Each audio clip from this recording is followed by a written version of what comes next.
awesome site. It's a massive pull through just for tonight.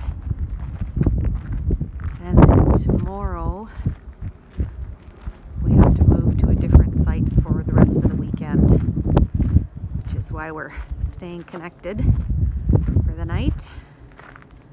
But yeah, it's really, really pretty. Winds are super nasty.